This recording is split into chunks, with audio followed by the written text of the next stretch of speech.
إن الذين قالوا ربنا الله ثم استقاموا تتنزل عليهم الملائكة যারা আল্লাহকে রব হিসাবে স্বীকার করেছে এবং ইস্তেকামাত করেছে, আমি যে আল্লাহ হিসাবে মেনে নিয়েছি, যে কোনো ধরনের লোভ লালসা, সুদ ঘুষ বা যে কোনো কিছু আসিয়া আল্লাহর হুকুম থেকে, আল্লাহর থেকে আমাকে দূরে সরাইতে পারে নাই, মরণ পর্যন্ত ইস্তেকামাতের সাথে অনড়লভাবে থাকতে পারছে, এই সমস্ত বান্দাদের জন্যে মহান আল্লাহ রব্বুল আলামিন মরণের সময় আল্লাহ তাআলা ফেরেশতা দিয়া তাদেরকে সাহায্য করে।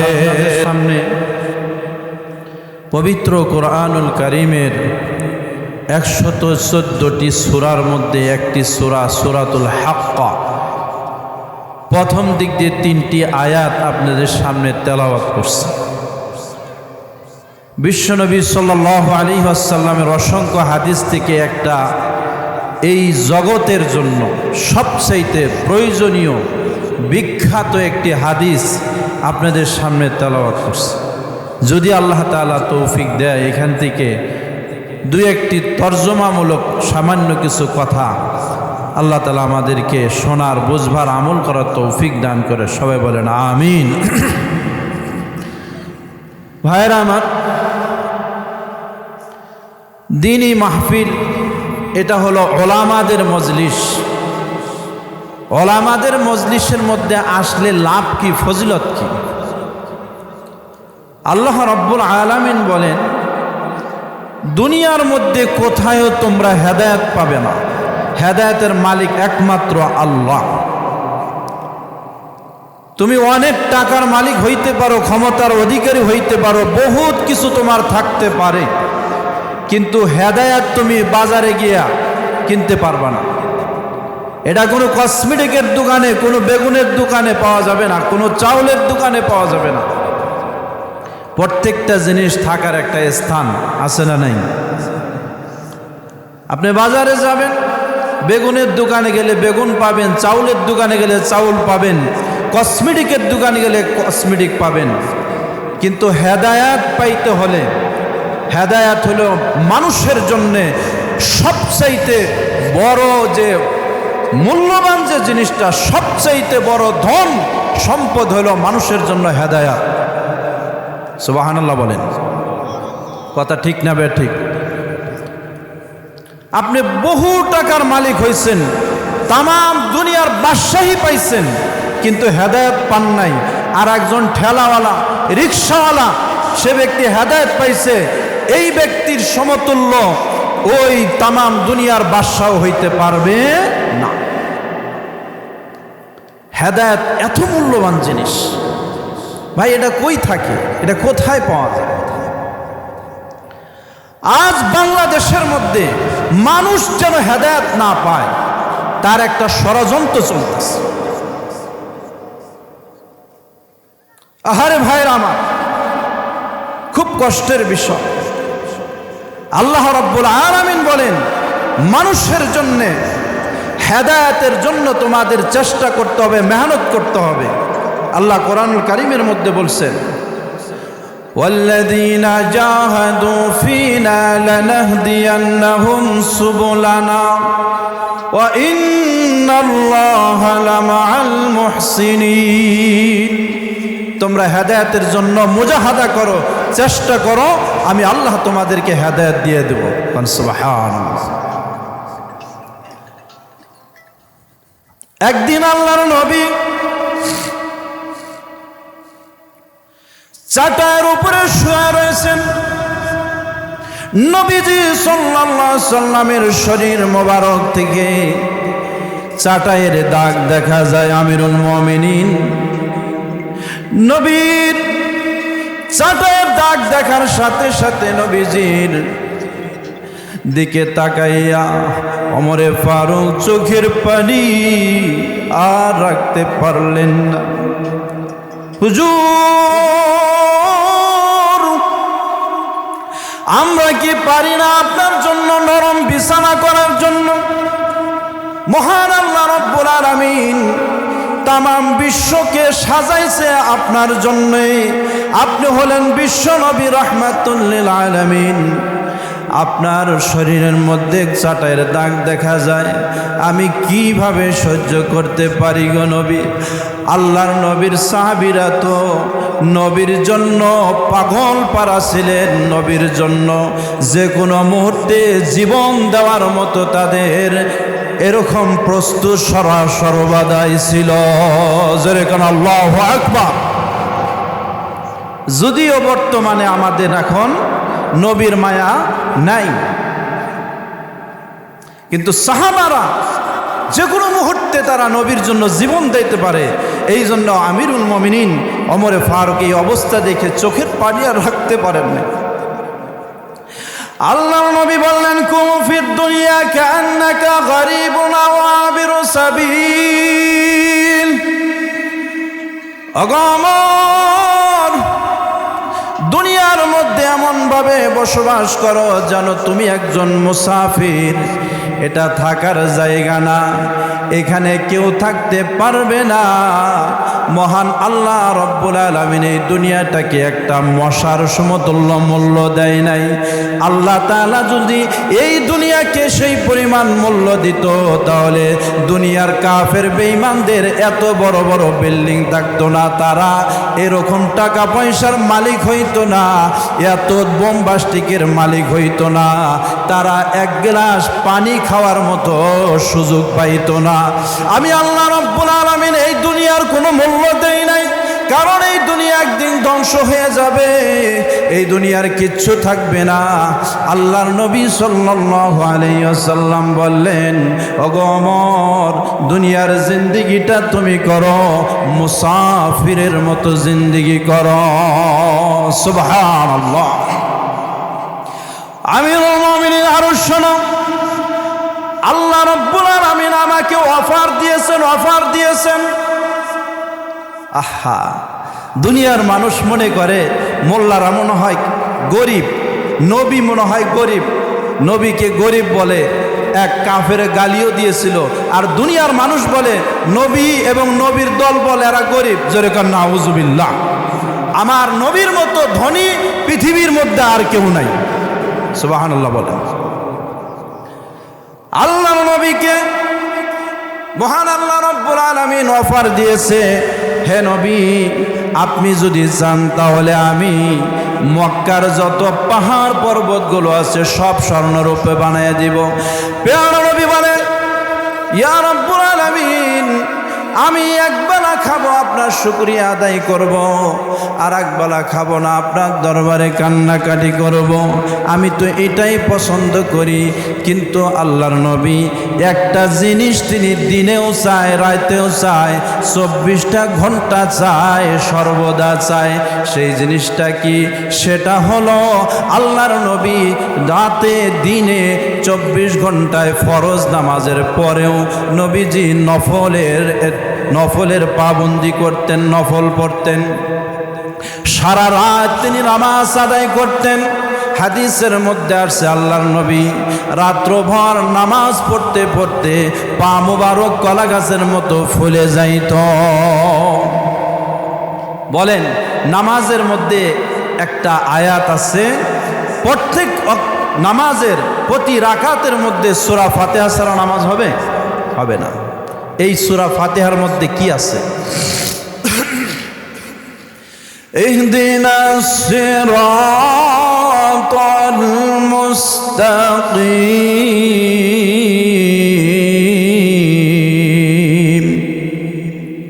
আল্লাহ তাআলার কাছে বলেন, আল্লাহ তুমি আমাকে সিরাতে মুস্তাকিম রাস্তায় পরিচালিত করুন।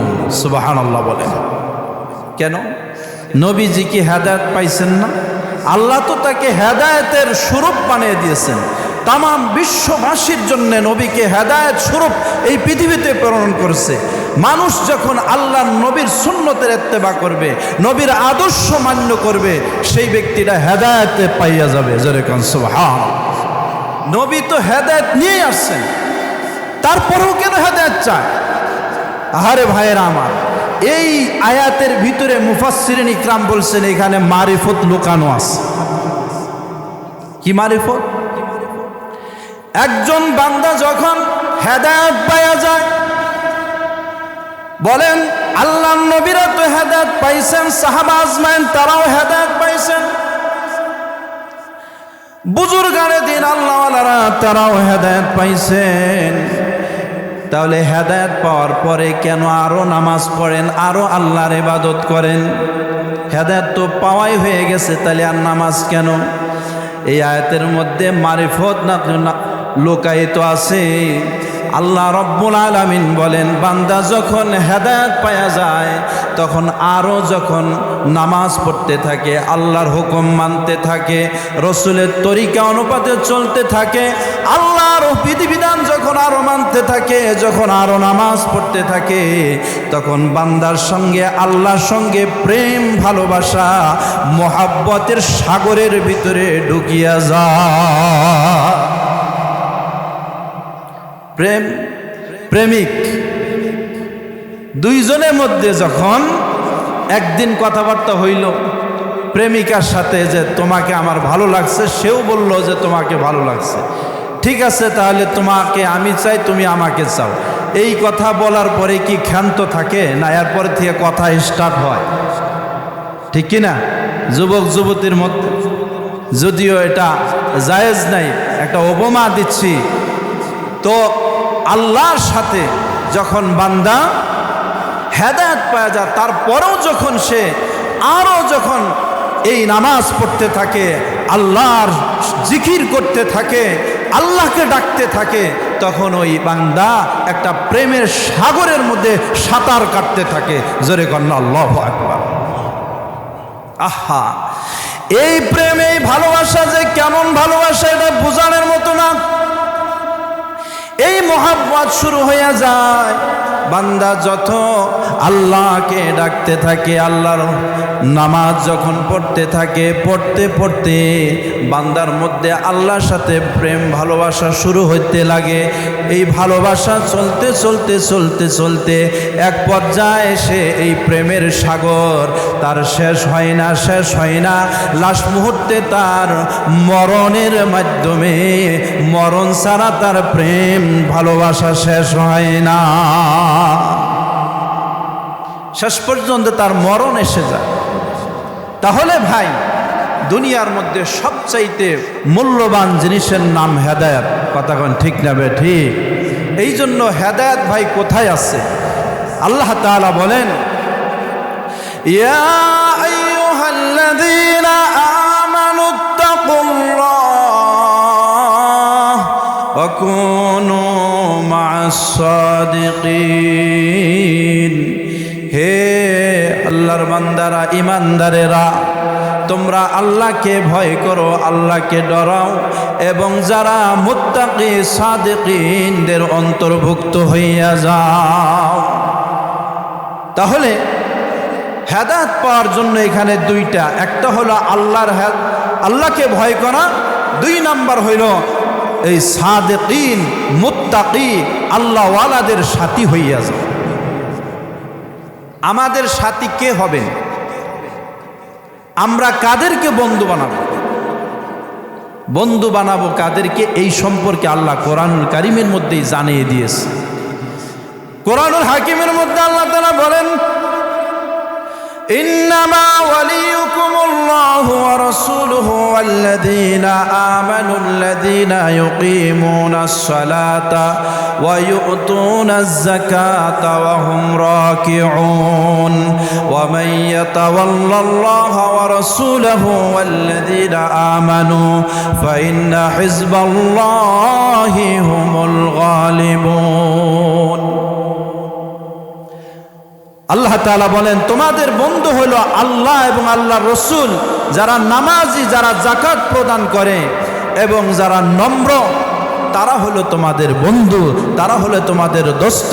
তাদের সঙ্গী হয়ে যাও, তাদের সাথী হইয়া যাও। যেরকম সুবহানাল্লাহ। হেদায়েত পাওয়ার একটা পদ্ধতি হলো যে তোমার সাথী সঙ্গী যারা হবে, তুমি বন্ধুত্ব করবা আল্লাহ, আল্লাহ রসুলের সাথে, নামাজিদের সাথে, এবং যারা যাকাত দেয়, যারা নম্র, আর আল্লাহ তাআলা বলেন, যারা আল্লাহ এবং আল্লাহর রসুলকে বন্ধু বানাইলো এবং যারা মুমিনদেরকে বন্ধু বানাইলো তারাই হলো সফলতা অর্জনকারী। আজকে আমরা কাদের সাথে বন্ধু বানাই?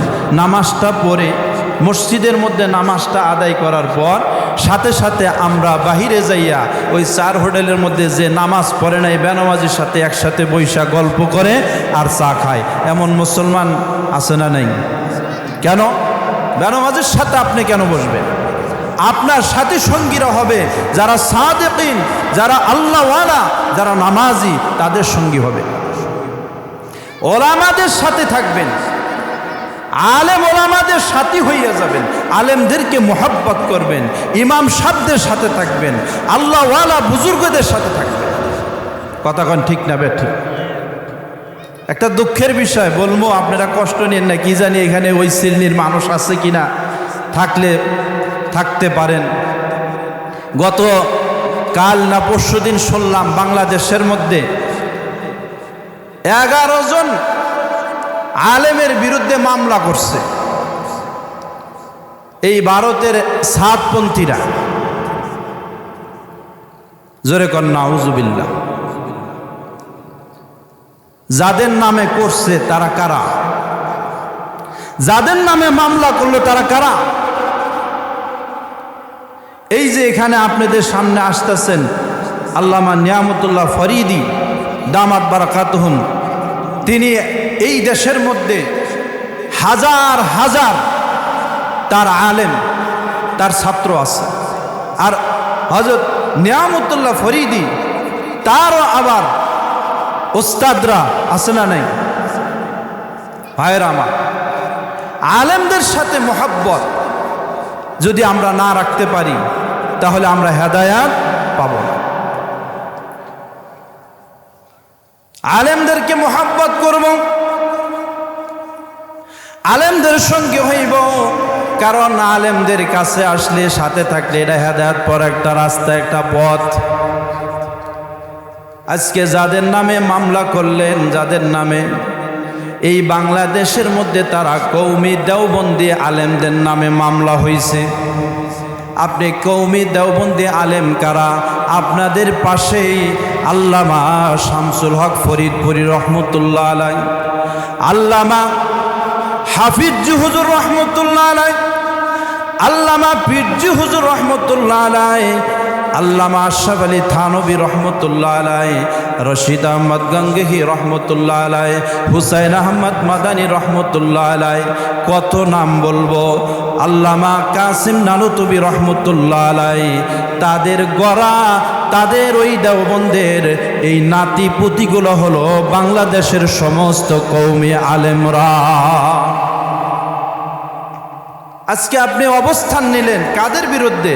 হাফিজ হুজুরের বিরুদ্ধে আপনি মামলা দিচ্ছেন। বলেন কেমনে?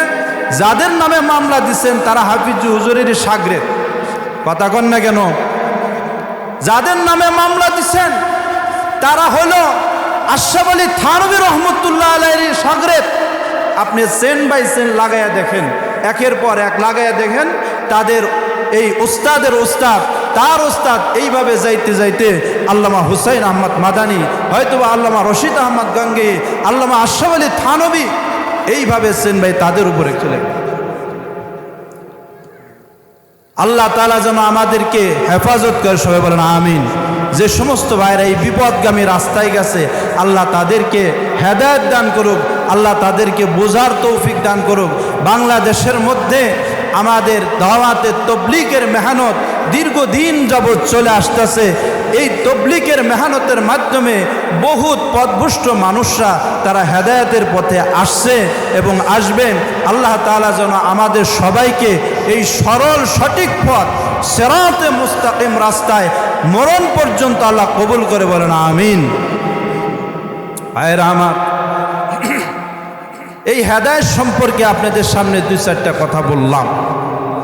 এই হেদায়েত পাওয়ার পদ্ধতি হলো এগুলো।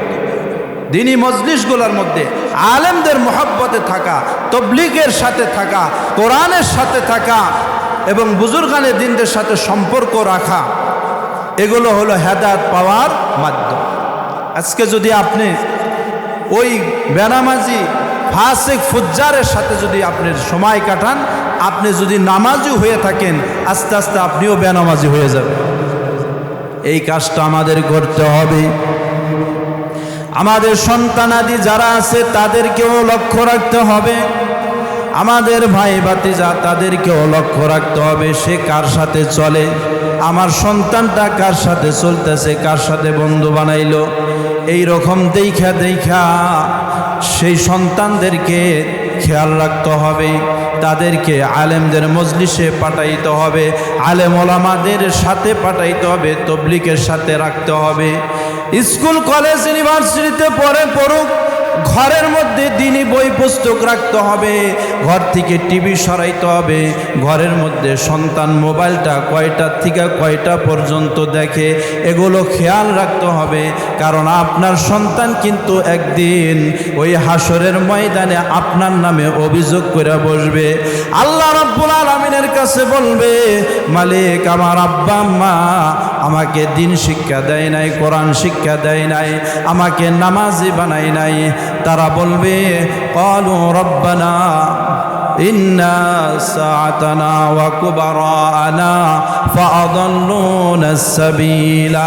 আল্লাহ তুমি আমাদের থেকে তাদেরকে আরো বেশি রকমের শাস্তি দাও। এইভাবে তারা আবেদন করবে। সেই জন্য ভাইয়েরা আমাদের এই আহলে আওলাদ যারা আছে তাদেরকে দিন শিক্ষা দেব, তাদেরকে আলেমদের মহব্বতে রাখবো, দিনই পরিবেশের সাথে রাখার চেষ্টা ভাই করবো তো ইনশাআল্লাহ। আল্লাহ আমাদের সবাইকে কবুল করে বলেন আমিন। আমি বলতেছিলাম, যখন মানুষ হেদায়েত পাওয়া যায়, তারপরেও যখন আল্লাহর উপরে মহব্বত বাড়তে থাকে, এই অবস্থায় যখন তার মরণ হয়, এই মরণটা আসে তার জন্য রহমতের দরজা দিয়া, জান্নাতের দরজা দিয়া তার মরণটা হয়। সুবহানাল্লাহ। এই অবস্থার উপরে যখন মরণ হয়, তখন তার কাছে মৃত্যুটা কেমন হবে? রহমতের মৃত্যু হবে। কথা বলেন ঠিক না বে ঠিক? মরণ হওয়ার পর আমরা মানুষটাকে যখন জানাজার নামাজ পড়াইয়া দিব, আল্লাহর নবী হাদিসের মধ্যে বলেন, ইদা রুফিআতিল জানাজাতু ফাহতামালাহার রিজালু আলা আনাকিহিম ওয়া ইন কানাত সালিহাতান ক্বালাত কদ্দিমুনি। ও আমার ভাইরা, দুনিয়ার মধ্যে তো আমরা একজন মানুষ মারা গেলে কত সুন্দর করে তাকে গোসল দেওয়াই, তাকে একেবারে মদিনার প্যাকেট বানায় ফেলাই, তার কাফন দাফন সব কিছু ক্লিয়ার করিয়া এই পাশের বর্ডার পাস করে দেই। কিন্তু তার ঈমান কতটুকু আছে, আমল কতটুকু আছে, এগুলো তো আমরা কেউ জানি না। কথা কোন ঠিক না বে ঠিক? ইমাম সাহেব আছে মসজিদে, আসেন হুজুর আসেন, মসজিদে এলান করে দেন। এখন সে ব্যক্তি নামাজ পড়ুক আর না পড়ুক, সামাজিক কার্যকলাপ হিসাবে তাকে জানাজা পড়ানো হয়, তার জন্য কাফন দাফনের ব্যবস্থা করে দেওয়া হয়। কিন্তু তার ঈমানের কি খবর আমরা কিছুই জানি না। মানুষটা মারা যাওয়ার পর আমরা কি করি? সামনে দাঁড়াইয়া বলি যে ভাই, এই ভাইয়ের সাথে যদি কারো কোনো আদাওয়াতি দুশ্মনী থাকে মাফ করে দিয়েন, কোনো ঋণপাতি থাকলে আমাদেরকে জানায়েন। আর কয়েকদিন যাওয়ার পর তার জন্য ভালো ভালো দাওয়াত দিয়া, বিশাল বড় আয়োজন করিয়া, গরু কয়েকটা জবাই করিয়া, খাসি জবাই করিয়া মানুষদেরকে খাওয়া দাওয়া দিয়ে দিচ্ছি। খাওয়ানোর পর কত মানুষ বলতেছে তরকারিটার মধ্যে লবণ একটু বেশি বেশি, আর গোস্তটা একটু নরম হইলে ভালো হইতো। কেউ বা বলতেছে হ্যাঁ গোস্ত ঠিকই আসলে কিন্তু ঝোলটা একটু গাঢ় কম হইছে। এই নিয়মে দেশে আছে? হাই হাই, আমি না কইতেছে আমগর দেশের কথা, এই দেশেও আছে। আল্লাহ। অথচ এই ব্যক্তি সারা জীবনের মধ্যে কয় ওয়াক্ত নামাজ কাজা গেল। উত্তরসূরি যারা থাকবে তাদের মধ্যে দায়িত্ব হলো যে আমার বাবা মারা গেছে, আমার ভাই মারা গেছে, আপনার যে কয়েকত নামাজ কাজা গেছে ওই তার উত্তরসূরি তার যে সমস্ত ওয়ারিসান যে সম্পদগুলো রেখে গেছে ওইখান থেকে 3 ভাগ করে 1 ভাগ দিয়া তার যাবতীয় ওই কাজা নামাজের কাফারা আদায় করার প্রয়োজন ছিল। কাফারা আদায় করলো না, আর বিশাল বড় করে আয়োজন করে মানুষের মধ্যে দেখা দিল আমি কত বড় আয়োজন করছি। মানুষ দেখানো আমল করলো। এই টাকা পয়সাটা যদি মসজিদের মধ্যে দিয়া দিত, অজুখানার মধ্যে ব্যয় করত, মুসল্লিরা অজু করিয়া করিয়া নামাজ আদায় করত, সদগায়ে জারিয়া হিসাবে তার কবরের মধ্যে সব অবধারিত থাকত। মসজিদের মধ্যে যদি একটা ফ্যান লাগাইতে পারত, যতক্ষণ ঘোরাঘুরি করত ততক্ষণ পর্যন্ত তার কবরে সওয়াব যাইত। এতিমখানার মধ্যে ছাত্রদের জন্য, দিন শিক্ষার জন্য, ইলম অর্জন করার জন্য যদি দান করত, ওই টাকার থেকে খাইয়া 1 লোকমা খাবারও যদি খাইয়া কোনো হাফেজ, কোনো আলেম, এমনও হইতে পারে ওই মাদ্রাসার মধ্যে জগৎ বিখ্যাত আলেম হয়েছে, আপনার ওই টাকা, আপনার ওই খাবার 1 মুঠ খাইয়া হইতে পারে কি পারে না? আজকে আমরা বুঝি না তো কোন লাইনে যে সওয়াব হইব, নেকি হবে, বুঝি না। খালি নাম দাম, বিরাট বড় আয়োজন, কোথায় কিভাবে ব্যবসা করলে দুনিয়ার মধ্যে লাভবান হইতে পারবো, এগুলো আমরা ঠিকই বুঝি, দুনিয়ার ব্যাপারে বুঝি, কিন্তু আখেরাতের কেমনে লাভ বেশি করা যায় এই ব্যাপারে আমাদের খবর নাই। কতক্ষণ ঠিক না ঠিক? আজকে যদি মাদ্রাসায় দিতেন অথবা মক্তবখানায় দিতেন, এখানে যদি 1 মুঠ খাবার আপনারটা তার পেটে যাইত, কিয়ামতের ময়দানে ওই ব্যক্তি বলতে পারত, মালিক আমার তো কোনো আমল নাই। আল্লাহ রব্বুল আলামিন বান্দাদেরকে মাফ করার জন্য সেই দিন উসিলা খুঁজবে। মায়ার নবী, দয়ার নবী বারবার উম্মতের আমলগুলা টানা হেঁচড়া করবে, বারবার মাপ দেওয়াইতে থাকবে, আর বলবে দেখি উল্টা জীবনের পিছনের যত আমল আছে এগুলো একটার পর একটা উল্টাইতে থাক, পৃষ্ঠা উল্টা, দেখি কোনো ভালো কাজ আছে কিনা। ঘুরতে ঘুরতে ঘুরতে ঘুরতে হঠাৎ করিয়া খবর পাওয়া যাবে যে জয়সাগর জামে মসজিদের আয়োজনে যুব সমাজের উদ্যোগের মধ্যে একদিন যাইয়া মনটাকে নরম করিয়া আল্লাহর রাস্তে মসজিদের মধ্যে একটা এরকম কিছু করছে, 1,000 টাকা, 10,000 টাকা মসজিদের মধ্যে রাখছে। আল্লাহর নবীর সঙ্গে সঙ্গে বলে ফেলবেন, প্রভু ওগো মালিক, একটা কাজ ভালো পাওয়া গেছে গো আল্লাহ, এইটার উসিলায় কি আমার উম্মতকে মাফ করতে পারো না? মহান আল্লাহ রব্বুল আলামিন বলবে, হাবিব আপনি শুধু বলবেন আর আমি কবুল করতেই থাকবো। জোরে কোন সুবহান। কি কথা ঠিক না বে ঠিক? এই কথা ঠিক আছে? আল্লাহ, আমরা কি আমল করব? এই আমল দিয়ে কি আমরা পার হইতে পারবো? একটা উসিলা দিয়ে আল্লাহ তাআলা মাপের ব্যবস্থা করবে। এই উসিলার কামটা আমরা দুনিয়ার মধ্যে 2-1টা জায়গার মধ্যে করতে রাজি আছি না ইনশাআল্লাহ? এই যে এখানে বসে আছি আলেমদের মজলিসে, এখানে কি কোনো দুনিয়ার এই মাহফিল সাথে 10,000, 5,000 বা 500-100 টাকার জন্য এখানে বসে আছে? কার জন্য? আল্লাহর ভালোবাসা এবং কোরআন, আল্লাহর মোহাব্বত পাওয়ার জন্যে এবং আল্লাহর রেজামন্দির জন্য এখানে বসছি। কথা কোন ঠিক না বে ঠিক? ভাইরা আমার, আল্লাহর বান্দা যখন জানাজার নামাজটা পড়াইয়া খাড়ের মধ্যে তোলা হয়, খাড়ের মধ্যে ওঠানোর পর ওই যে আল্লাহর হেদায়েত প্রাপ্ত বান্দা, এবার সন্তানাদিরা যখন খাডোলাটা ঘাড়ের মধ্যে নিচ্ছে, আত্মীয় স্বজনরা চারপাশের মধ্যে আছে, তারা খান্দে করিয়া নিয়া যাইতেছে। কান্দের মধ্যে সে বলতে থাকে, ও আমার ছেলেরা, ও আমার সন্তানাদিরা, ও আমার বন্ধু বান্ধবরা, ও আমার প্রতিবেশীরা, তোমরা লেট করতেছো কেন, দেরি করতেছো কেন?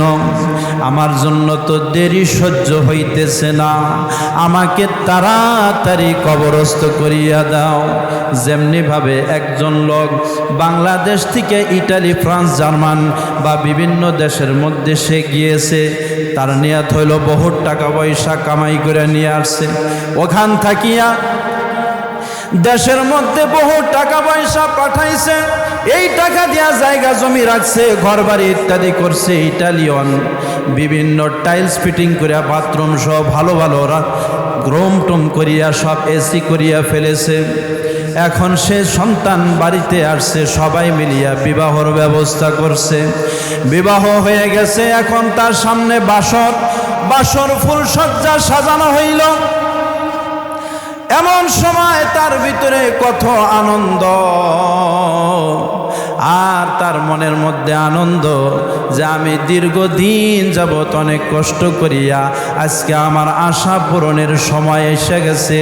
সামনে তার ফুলসজ্জা এত সুন্দর আর আরামদায়ক, এত সুন্দর তার এই বাসরের সব কিছু দেখিয়া এখন আর দেরি করতে চায় না, আনন্দের সাথে সে যাইতে চায়। এটা তো দুনিয়ার একটা সাধারণ উপমা দিলাম। গোটা দুনিয়া, সমস্ত দুনিয়ার সৌন্দর্য যা কিছু আছে সব যদি বিক্রি করিয়া দেওয়া হয়, এই সব দুনিয়ার সব কিছু মিলিয়া জান্নাতের একটা ইটের মূল্য হবে না। সুবহানাল্লাহ, জোরে কর। আল্লাহর বান্দা খাটের মধ্যে উঠিয়া বলতে থাকে, তাড়াতাড়ি নিয়ে যাও। জান্নাতের হুর গেলমানরা তার সামনে, জান্নাতের নিয়ামত রাজিগুলো তার সামনে। কবরটা তার জন্য আর কবর রয় নাই, কবরটা একেবারে জান্নাতের বাগান হয়ে গেছে। তাড়াতাড়ি নিয়ে যাও। সুবহানাল্লাহ। আল্লাহর বান্দার জন্যে কোনো কষ্ট নাই। এই বান্দাদের কথা আল্লাহ তাআলা কোরআনুল কারীমের মধ্যে বলছেন, ইন্নাল্লাযীনা ক্বালু রাব্বুনাল্লাহ সুম্মা ইসতাকামু তাতানাজ্জালু আলাইহিমুল মালায়েকা, যারা আল্লাহকে রব হিসাবে স্বীকার করেছে এবং ইস্তেকামাত করেছে, আমি যে আল্লাহ হিসাবে মেনে নিয়েছি, যে কোনো ধরনের লোভ লালসা, সুদ ঘুষ বা যে কোনো কিছু আসিয়া আল্লাহর হুকুম থেকে, আল্লাহর থেকে আমাকে দূরে সরাইতে পারে নাই, মরণ পর্যন্ত ইস্তেকামাতের সাথে অনড়লভাবে থাকতে পারছে, এই সমস্ত বান্দাদের জন্যে মহান আল্লাহ রব্বুল আলামিন মরণের সময় আল্লাহ তাআলা ফেরেশতা দিয়া তাদেরকে সাহায্য করে। সুবহানাল্লাহ। মরণের সময়ও তাদের কোনো কষ্ট নাই। অন্যদিকে আল্লাহ তাআলা বলেন,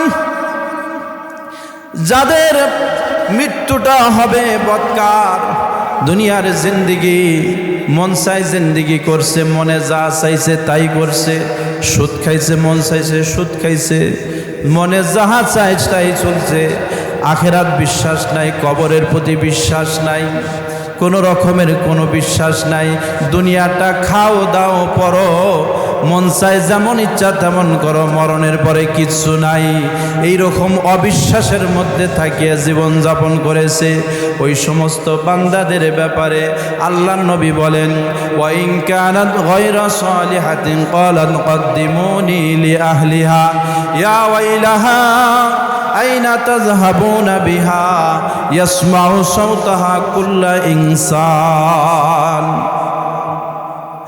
আল্লাহর নবী বলেন, এই বদকার যখন খাড়ের মধ্যে তোলা হয়, সে চিৎকার করে বলতে থাকে, ও আমার সন্তানেরা, ও আমার পাড়া প্রতিবেশীরা, ও আমার ভাইয়েরা, তোমরা আমাকে কোথায় নিয়ে যাইতেছো? কোথায় নিয়ে যাও? আমাকে কোথায় নিয়ে যাও? সামনে তো আমার জন্য বিরাট আযাব। কবরটার মধ্যে ৯৯টা সাপ হা করে রয়েছে, কবরের মধ্যে আগুন ধাউ ধাউ করে জ্বলতেছে। ও সন্তানেরা, তোমরা আমাকে কোথায় নিয়ে যাইতেছো?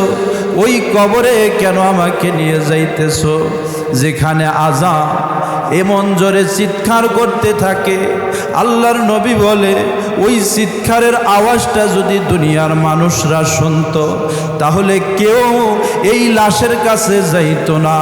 ইয়াউসা ইয়াউসা কুল্লা ইনসান, মানুষ এবং জিন ব্যতীত দুনিয়ার মধ্যে যত মাখলুকাত আছে সবাই সেই আওয়াজ শুনতে পায়, কিন্তু মানুষ আর জিন জাতিরা শোনে না।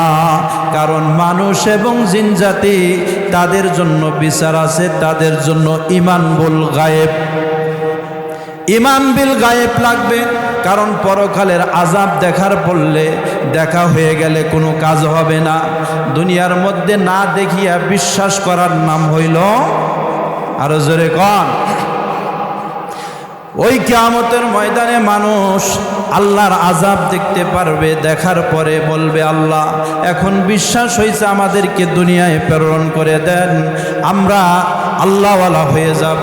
ফাসাদ্দাকা ওয়া কুম মিনাস সালিহিন, আমার যত ধন সম্পদ আছে সব তোমার রাস্তায় বিলীন করে দিব, সব তোমার রাস্তায় সদকা করে দিব, আল্লাহওয়ালাদের সাথী হইয়া যাব। এক ওয়াক্ত নামাজ ছাড়ব না, সব সময় মসজিদের পরিবেশে থাকব, আল্লাহওয়ালাদের সাথী হইয়া যাব। বলেন কোনো কাজে লাগবে? মরণের সময়ও মানুষ আল্লাহর কাছে আবদার করবে, আল্লাহ আমাকে কিছু সময় দাও, আমি আর এক ওয়াক্ত নামাজ ছাড়ব না, সুদ ঘুষ খাবো না, আল্লাহ আমাকে দুনিয়া প্রেরণ করুন, আমি একদম আমার সব সম্পদ তোমার রাস্তা সদকা করে দিব এবং আল্লাহওয়ালা হয়ে যাব। আল্লাহ বলবেন, এক মুহূর্তের জন্য, এক সেকেন্ডের জন্য আর সময় তোমাকে দেওয়া হবে না। ভাইরা আমার, তখন আল্লাহর বান্দা চিৎকার করতে থাকবে আর বলতে থাকবে, আমাকে দিও না। তখন এই চিৎকার এত জোর হবে, আল্লাহর নবী বলেন, এই চিৎকারের আওয়াজ যদি মানুষ শুনতো তাহলে মানুষ এই খাট আর ধরতো না, খাট পালং সব কিছু ছাড়িয়া তাকে কবরস্থ করা বাদ দিয়া সব মানুষ দৌড়াইয়া ভাগতে থাকতো। আর সবাই নিজের জীবনের গুনার কথা স্মরণ করিয়া তওবা করিয়া তাড়াতাড়ি করিয়া ইমাম সাহেবের কাছে যাইতো, কোথায় আলেমরা আছে, কোথায় আল্লাহওয়ালা আছে, তাদের কাছে যাইয়া বলতো, বাবা রে তাড়াতাড়ি করে তওবা করে দাও, জীবনে যত নামাজ কাজা করছি আল্লাহর কাছে তওবা করলাম, সব নামাজের কাজা উঠাইব, আর বাকি জীবন যতদিন আছে এক ওয়াক্ত নামাজ ছাড়ব না, আমার সম্পদগুলো সব দান করে দিলাম এবং আমি আল্লাহওয়ালাদের সাথী হইয়া গেলাম। জোরে কান সুবহানাল্লাহ। আজকে এমন অবস্থা হইতো, যদি আজকে এই আওয়াজ, তার চিৎকারের আওয়াজ যদি আমি শুনতে পাইতাম। আহা, ওই কবরের মধ্যে যখন দেওয়া হবে, মুনকার নাকির ফেরেশতা কবরটার দেওয়ার সাথে সাথেই 40 কদম যাইতে না যাইতে কবরের থেকে কবরওয়ালা মানুষদের ওই পায়ের আওয়াজগুলা শুনতে পায়। এমত অবস্থায় মুনকার নাকির আসিয়া বলতে থাকে, মার রব্বুকা ওয়ামান দীনুকা ওয়ামান নাবিয়ুকা, ও ভাই সারাটা জীবন ভর তুমি রবের দুশ্মনী করলা, নবীর দুশ্মনী করলা, আল্লাহর দিনের দুশ্মনী করলা, ওইখানে যাইয়া বুঝি তুমি মার রব্বুকা, তোমার রবের নাম মন থাকবো। কারণ তোমার মরণের সময় এত কষ্ট হয়েছে, এত যন্ত্রণা হয়েছে, তুমি কিছুই তোমার মনে নাই, সব তুমি ভুলিয়ে গেছো। জোরে কান নাউযুবিল্লাহ। এক বর্ণনার মধ্যে পাওয়া যায়, একজন কাশফের মধ্যে পাইছেন হযরত রাবিয়া বসরি রহমতুল্লাহ আলাইহি, তাকে যখন কবরে দেওয়া হয়েছিল, ওই কবরের মধ্যে মুনকার নাকির ফেরেশতা আসিয়া বলল, মার রব্বুকা, সে জবাব দেয়, তোমরা কোত্থেকে আসছো? আমরা আসছি আসমান থেকে। যে এত দূর থেকে আসিয়া আল্লাহর কথা কি তুমি ভুলে যাও নাই? রাবিয়া বসরির কথা শুনিয়া ফেরেশতা বলে, আমরা আল্লাহর ফেরেশতা, আমরা কখনো আল্লাহকে ভুলি না। রাবিয়া বসরি রহমতুল্লাহ আলাইহি বলে, আমি মাত্র কয়েক হাত নিচে আসিয়া আমার রবকে আমি কিভাবে ভুলে যাই? সারাটা জীবন যেই রবের সাথে সম্পর্ক করলাম, আল্লাহর প্রেমে, আল্লাহর মোহাব্বতে, আল্লাহর ভালোবাসার কারণে আমি বিবাহ পর্যন্ত শেষ মুহূর্তে করলাম না, সেই আল্লাহকে আমি কেমনে ভুলে যাই? জোরে কন্যা সুবহানাল্লাহ।